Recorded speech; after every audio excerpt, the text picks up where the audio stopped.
ษาแล้วเด้อน้องว่าจังใดงานดองสองเฮานั้นว่าสิแต่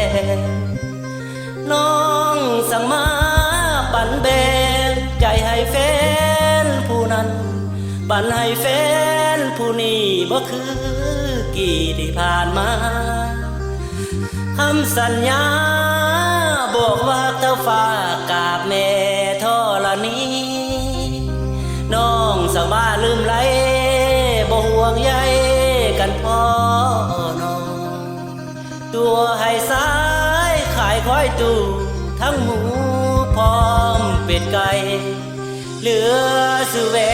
นมาน้องไว้ก็เลยได้แต่คิดน้ำโอ้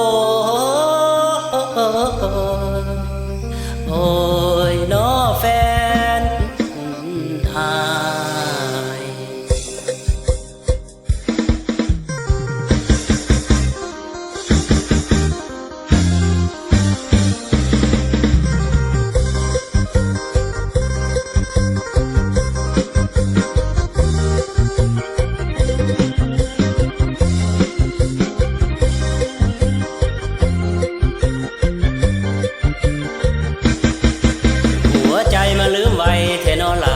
สิออกพรรษาสัญญาสิมาแต่งน้องบอกให้เกียมเงินทองสินสอดค่าดองน้องสูงหลายล้านแพงเท่าใดอายกะบ่ยานขายนาดินบ้านพร้อมกับควายหนึ่งตัวเขาโซบ้านเหนือบ้านใต้ว่าน้องมีใหม่เป็นผู้ชายคนอื่นเขาบอกว่าเจ้าแล่นน้ำกันบ่นึกบ่ฝันว่าจะเป็นลายคือเขาหอที่ว่าคมคืนบ่เหมือนกำกืนน้ำใจของนางตัวอายแสนละอายเพื่อนหมู่ที่เขาหับหูว่าเฮานั้นที่แต่งงานคนตัวบ้านประสานข่าวมุ่นเมืองว่าคู่เฮาทั้งสองที่แต่งดองไว้นี่บ่มีคือคำสัญญาว่าหักเท่าฟ้าส่วนนิรันดรก้มกราบประนมมือขอพรลูกขอวิงวอนสิ่งศักดิ์สิทธิ์ทั้งหลายอย่าได้ไปลงโทษเขานะ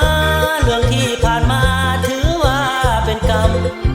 ลูกสร้างบุญบ่มากล้ำศาสตร์นี้จึงนำมาจองกรรมจองเวรเห็นเขานั้นเดินน้ำกันเคียงคู่หมู่เขาหัวเยาะเย้ยอยากอายบ้านบ่อยากฟัง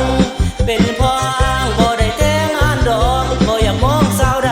ต่อไปจิขอเป็นเกมของอายเป็นสาวนาเลี้ยงงูเห่าเลี้ยงให้หมูเจ็ดขาป้าป้อนหมูแมว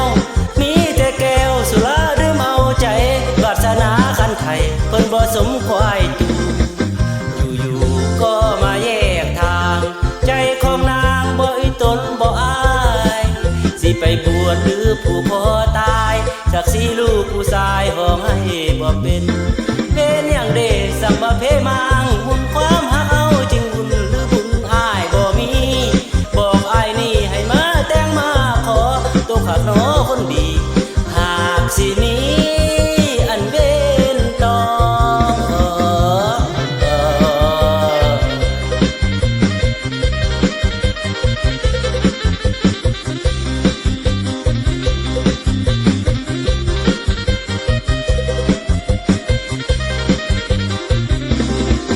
บ่มีคือคำสัญญาว่าหักเท่าฟ้าส่วนนิรันดรก้มกราบประนมมือขอพรลูกขอวิงวอนสิ่งศักดิ์สิทธิ์ทั้งหลายอย่าได้ไปลงโทษเขานะเรื่องที่ผ่านมาถือว่าเป็นกรรมลูกสร้างบุญบ่มากล้ำศาสตร์นี้จึงนำมาจองกรรมจองเวรเห็นเขานั้นเดินน้ำกันเคียงคู่หมู่เขาหัวเยาะเย้ยอยากอายบ้านบ่อยากฟังเป็นพ่ออ้างบ่ได้แต่งงานดอกบ่อยากมองสาวใด